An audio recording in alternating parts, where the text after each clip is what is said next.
ಟಿಕ್ಟಾಕಲ್ಲಿ ನೀವೇನಾದರೂ ವೀಡಿಯೋಸ್ಗಳನ್ನ ಅಪ್ಲೋಡ್ ಮಾಡ್ತಾ ಇದ್ದೀರಾ ಅಂತಂದರೆ ಇವಾಗ ನಾನು ಹೇಳುವಂಥ 3 ಟಿಪ್ಸ್ಗಳನ್ನ ನೀವು ಫಾಲೋ ಮಾಡಿದ್ರೆ ನಿಮ್ಮ ವೀಡಿಯೋಸ್ಗಳು ಬೇಗ ವೈರಲ್ ಆಗಿಬಿಡುತ್ತೆ. ಸೊ ಇದರಲ್ಲಿ ತುಂಬ ಜನ ಟಿಕ್ಟಾಕಲ್ಲಿ ವೀಡಿಯೋಸ್ ಮಾಡೋರು ತುಂಬ ಜನ ಯೋಚನೆ ಮಾಡ್ತಾ ಇರ್ತಾರೆ, ನಾನು ಎಷ್ಟೋ ವೀಡಿಯೋಸ್ ಮಾಡೋರು ನನ್ನ ಲೈಕ್ಸ್ ಬರಲ್ಲ, ವ್ಯೂಸ್ ಬರಲ್ಲ, ಆ ಒಂದು ಕಾರಣಕ್ಕೆ ನಾನು ವೀಡಿಯೋಸ್ ಮಾಡೋದು ನಿಲ್ಲಿಸ್ಬಿಡ್ಬೇಕು ಅಂತ ತುಂಬ ಜನ ವೀಡಿಯೋಸ್ ಮಾಡೋದಕ್ಕೆ ಹೋಗಲ್ಲ. ಆದರೆ ಇಲ್ಲಿ ಟಿಕ್ಟಾಕಲ್ಲಿ ಯಾರೆಲ್ಲ ಫೇಮಸ್ ಆಗ್ತಿದ್ದಾರೆ ಅಂತಂದರೆ ಅವ್ರು ಯೋಚನೆ ಮಾಡಿರಲ್ಲ, ಲೈಫಲ್ಲಿ ಅವ್ರು ಯೋಚನೆ ಮಾಡಿರಲ್ಲ ನಾವು ಟಿಕ್ಟಾಕಲ್ಲಿ ಫೇಮಸ್ ಆಗ್ತೀವಿ ಅಂತ, ಅಂಥವರೆಲ್ಲ ಫೇಮಸ್ ಆಗ್ತಿದ್ದಾರೆ. ಸೊ ನೀವು ಕಷ್ಟಪಟ್ಟು ಒಂದು ವೀಡಿಯೋಸ್ಗಳನ್ನ ಮಾಡ್ತಾ ಇದ್ದೀರಾ ಅಂತಂದರೆ ಖಂಡಿತವಾಗ್ಲೂ ಫೇಮಸ್ ಆಗ್ತೀರಾ. ನಾನು ಇವಾಗ ಹೇಳುವಂಥ 3 ಟಿಪ್ಸ್ಗಳನ್ನ ಫಾಲೋ ಮಾಡಿ ಖಂಡಿತವಾಗ್ಲೂ ನಿಮ್ಗೆ ಒಂದು ಸ್ವಲ್ಪ ಉಪಯೋಗ ಆಗ್ಬೋದು ಅಂತ ಅನ್ಕೊಳ್ತೀನಿ. ಯಾವುದೋ ಟಿಪ್ಸ್ ಅಂತ ಹೇಳ್ತೀನಿ, ಅದಕ್ಕಿಂತ ಮುಂಚೆ ನೀವೇನಾದರೂ ಫಸ್ಟ್ ನಮ್ಮ ಯೂಟ್ಯೂಬ್ ಚಾನಲ್ ವಿಡಿಯೋ ನೋಡ್ತಾರೆ ಸಬ್ಸ್ಕ್ರೈಬ್ ಮಾಡ್ಕೊಳ್ಳಿ, ಜೊತೆ ವಿಡಿಯೋ ಇಷ್ಟ ಆಗಿದೆ ದಯವಿಟ್ಟು ಒಂದು ಲೈಕ್ ಮಾಡಿ ಅಂತ ಹೇಳ್ತಾ ನನ್ನ ಹೆಸರು ಹೇಳಿಲ್ಲ. ಹಾಯ್ ಎಲ್ರಿಗೂ ನಮಸ್ಕಾರ, ನೀವು ನೋಡ್ತಾ ಇದ್ದೀರಾ ಲಕ್ಕೇಶ್ ಯಶ್ ಯೂಟ್ಯೂಬ್ ಚಾನಲ್, ಸಬ್ಸ್ಕ್ರೈಬ್ ಮಾಡ್ಕೊಳ್ಳಿ ಅಂತ ಹೇಳ್ತಾ ಇವತ್ತಿನ ವಿಡಿಯೋನ ಶುರು ಮಾಡೋಣ, ಬನ್ನಿ ಶುರು ಮಾಡೋಣ. ಸೊ ಇನ್ಸ್ಟಾಗ್ರಾಮಲ್ಲಿ ಕೂಡ ತುಂಬ ಜನ ಟಿಕ್ಟಾಕ್ ವೀಡಿಯೋಸ್ಗಳನ್ನ ನೋಡ್ತಾ ಇದ್ದಾರೆ, ತುಂಬ ಜನ ಟಿಕ್ಟಾಕ್ ವೀಡಿಯೋಸ್ ಕೂಡ ವೈರಲ್ ಆಗ್ತಾ ಇರುತ್ತೆ. ಹ್ಯಾಶ್ಟ್ಯಾಗ್ ಟಿಕ್ಟಾಕ್ ಅಂತ ಸರ್ಚ್ ಮಾಡ್ತಾ ಇರ್ತಾರೆ. ಆ ಒಂದು ಕಾರಣಕ್ಕೆ ನೀವು ಸ್ಟೋರೀಸ್ ಹಾಕಬೇಕಾದ್ರೆ ಹ್ಯಾಶ್ಟ್ಯಾಗ್ ಟಿಕ್ಟಾಕ್ ಅಂತ ಹಾಕಿ ಖಂಡಿತವಾಗ್ಲೂ ಬೇಗ ವೈರಲ್ ಆಗುತ್ತೆ. ಸೊ ನಾನಿವಾಗ ನಿಮಗೆ ಮೊದಲನೇ ಟಿಪ್ಸ್ನ ತಿಳಿಸ್ಕೊಡ್ತಾ ಇದ್ದೀನಿ. ಮೊದಲನೇ ಟಿಪ್ಸ್ ಏನಪ್ಪ ಅಂತಂದರೆ, ಇವಾಗ ನೀವು ವೀಡಿಯೋ ಮಾಡಿದ್ದೀರಾ, ಟಿಕ್ಟಾಕ್ ವೀಡಿಯೋ ಮಾಡಿ ಅಪ್ಲೋಡ್ ಮಾಡಿದ್ದೀರಾ ಅಂತಂದರೆ ಆ ಒಂದು ವೀಡಿಯೋನ ಡೌನ್ಲೋಡ್ ಮಾಡ್ಕೊಳ್ಳಿ, ಸೇವ್ ಮಾಡಿಕೊಂಡು ನೀವು ಫೇಸ್ಬುಕ್ ಸ್ಟೋರೀಸ್ ಮತ್ತು ಇನ್ಸ್ಟಾಗ್ರಾಮ್ ಸ್ಟೋರೀಸಲ್ಲಿ ನೀವು ಹ್ಯಾಶ್ಟ್ಯಾಗ್ ಟಿಕ್ಟಾಕ್ ಅಂತ ಹಾಕಿ ಅಪ್ಲೋಡ್ ಮಾಡಿ. ಅವಾಗ ಏನಾಗುತ್ತೆ ಅಂತಂದರೆ ನಿಮ್ಮ ಫ್ರೆಂಡ್ಸ್ಗಳು ಆ ಒಂದು ಐಡಿನ ನೋಡಿ ನಿಮ್ಮ ಫಾಲೋ ಮಾಡೋರು ಮಾಡ್ಬೋದು ಇಷ್ಟ ಆದರೆ. ಸೊ ಆ ರೀತಿಯೂ ಫಾಲೋ ಮಾಡ್ತಾರೆ. ಜೊತೆಗೆ ನೀವು ಹ್ಯಾಶ್ಟ್ಯಾಗ್ ಟಿಕ್ಟಾಕ್ ಅಂತ ಹಾಕಿದ್ರೆ ಟಿಕ್ಟಾಕ್ ಅವ್ರದ್ದು ಒಂದು ಇದಿದೆ. ಸೊ ಹ್ಯಾಶ್ಟ್ಯಾಗು ಅವರ ಸ್ಟೋರಿಲಿ ನಿಮ್ಮ ಒಂದು ವೀಡಿಯೋಸ್ ಹೋಗುತ್ತೆ. ಸೊ ಅವರ ಸ್ಟೋರಿಲಿ ಏನಾದರೂ ನಿಮ್ಮ ವೀಡಿಯೋಸ್ ಪ್ಲೇ ಆದರೆ ಅಲ್ಲಿ ಯಾರಾದರೂ ಹೊಸಬ್ರು ನೋಡಿದ್ರೆ ಖಂಡಿತವಾಗ್ಲೂ ನಿಮ್ಮನ್ನು ಕೂಡ ಫಾಲೋ ಮಾಡ್ತಾರೆ. ಸೊ ಇನ್ಸ್ಟಾಗ್ರಾಮಲ್ಲಿ ಕೂಡ ತುಂಬ ಜನ ಟಿಕ್ಟಾಕ್ ವೀಡಿಯೋಸ್ಗಳನ್ನ ನೋಡ್ತಾ ಇದ್ದಾರೆ, ತುಂಬ ಜನ ಟಿಕ್ಟಾಕ್ ವೀಡಿಯೋಸ್ ಕೂಡ ವೈರಲ್ ಆಗ್ತಾ ಇರುತ್ತೆ. ಹ್ಯಾಶ್ಟ್ಯಾಗ್ ಟಿಕ್ಟಾಕ್ ಅಂತ ಸರ್ಚ್ ಮಾಡ್ತಾ ಇರ್ತಾರೆ. ಆ ಒಂದು ಕಾರಣಕ್ಕೆ ನೀವು ಸ್ಟೋರೀಸ್ ಹಾಕಬೇಕಾದ್ರೆ ಹ್ಯಾಶ್ಟ್ಯಾಗ್ ಟಿಕ್ಟಾಕ್ ಅಂತ ಹಾಕಿ ಖಂಡಿತವಾಗ್ಲೂ ಬೇಗ ವೈರಲ್ ಆಗುತ್ತೆ.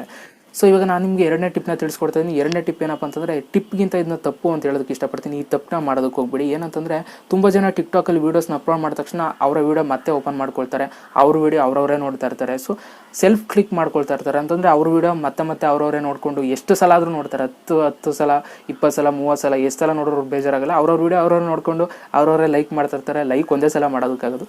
ಸೊ ಈ ರೀತಿ ತಪ್ಪುಗಳನ್ನ ಮಾಡೋಕೆ ಹೋಗ್ಬಿಡಿ. ಏನಕ್ಕೆ ಅಂತಂದರೆ ಇನ್ವ್ಯಾಲಿಡ್ ಕ್ಲಿಕ್ ಆಗಿಬಿಡುತ್ತೆ. ಸೊ ನಿಮ್ಮ ವೀಡಿಯೋಸ್ಗೆ ಏನು ವ್ಯೂಸ್ ಬರ್ತಿತ್ತು ಆ ಒಂದು ವೀಡಿಯೋಸ್ಗಳಿಗೆ ಫ್ರೀಸ್ ಆಗಿಬಿಡುತ್ತೆ. ನಿಮ್ಮ ವೀಡಿಯೋಸ್ಗೆ ವ್ಯೂಸ್ ಬರೋದಕ್ಕೆ ಹೋಗಲ್ಲ. ಟಿಕ್ಟಾಕ್ ಅವರು ವ್ಯೂಸ್ ಬರೋ ಹಾಗೆ ನಿಮ್ಮ ವೀಡಿಯೋಸ್ಗಳನ್ನ ಶೇರ್ ಮಾಡೋದಕ್ಕೆ ಹೋಗಲ್ಲ. ಆ ಒಂದು ಕಾರಣಕ್ಕೆ ಮಿನಿಮಮ್ ಒಂದು ನೋಡಬೇಕು ಅಂತ ಆಸೆ ಇದ್ರೂ ಒಂದು 4 ಸಲ ನಿಮ್ಮ ವೀಡಿಯೋ ನೋಡ್ಕೊಳ್ಳಿ. ಅದ್ರ ಮೇಲೆ ಜಾಸ್ತಿ ನೋಡೋದಕ್ಕೆ ಹೋಗ್ಬಿಡಿ. ನಿಮ್ಮ ವೀಡಿಯೋ ನೀವೇ ನೋಡ್ಕೊಳ್ತಾ ಇದ್ದರೆ ನಿಮ್ಮ ವೀಡಿಯೋ ಫ್ರೀಸ್ ಆಗಿಬಿಡುತ್ತೆ. ಸೊ ಯಾವುದೇ ರೀತಿ ವೈರಲ್ ಆಗಲ್ಲ. ಈ ಒಂದು ತಪ್ಪನ್ನ ಮಾಡೋದಕ್ಕೆ ಹೋಗ್ಬಿಡಿ. ಸೊ ನಾನಿವಾಗ ನಿಮಗೆ 3ನೇ ಟಿಪ್ನ ತಿಳಿಸ್ಕೊಡ್ತಾ ಇದ್ದೀನಿ. 3ನೇ ಟಿಪ್ ಏನಪ್ಪ ಅಂತಂದರೆ ಸಿಂಪಲ್.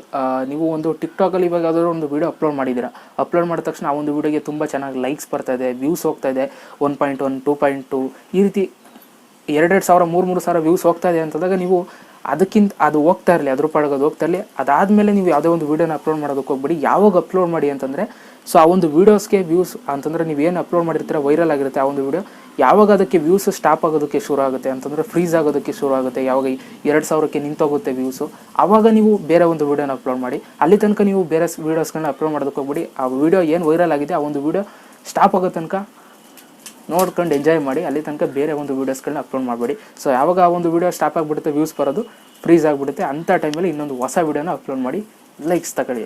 ಸೊ ಇದು ನಾನು ಕಂಪ್ಲೀಟಾಗಿ ಹೇಳಿರುವಂಥ ಒಂದು 3 ಟಿಪ್ಸ್ಗಳು. ಈ ಒಂದು 3 ಟಿಪ್ಸ್ ಐ ಥಿಂಕ್ ನಿಮಗೆ ತುಂಬ ಯೂಸ್ಫುಲ್ ಆಗುತ್ತೆ. ಈ ಒಂದು ಸಣ್ಣ ಒಂದು ಎಲಿಮೆಂಟ್ಸ್ಗಳನ್ನ ನೀವು ಫಾಲೋ ಮಾಡೋರು ಖಂಡಿತವಾಗ್ಲೂ ನೀವು ಟಿಕ್ಟಾಕಲ್ಲಿ ಆರಾಮಾಗಿ ಫೇಮಸ್ ಆಗ್ಬೋದು ಅಂತ ಹೇಳೋದಕ್ಕೆ ಇಷ್ಟಪಡ್ತೀನಿ. ಹೇಗನ್ನಿಸ್ತು ಈ ಒಂದು 3 ಟಿಪ್ಸು ಕಮೆಂಟ್ಸ್ ಮಾಡಿ, ಕಾಯ್ತಾ ಇರ್ತೀನಿ ಅಂತ ಹೇಳ್ತಾ ಇವತ್ತಿನ ವೀಡಿಯೋಗೆ ಮುಗಿಸ್ತಾ ಇದ್ದೀನಿ. ಎಲ್ಲರಿಗೂ ಬಾಯ್, ಜೈ ಹಿಂದ್, ವಂದೇ ಮಾತರಂ.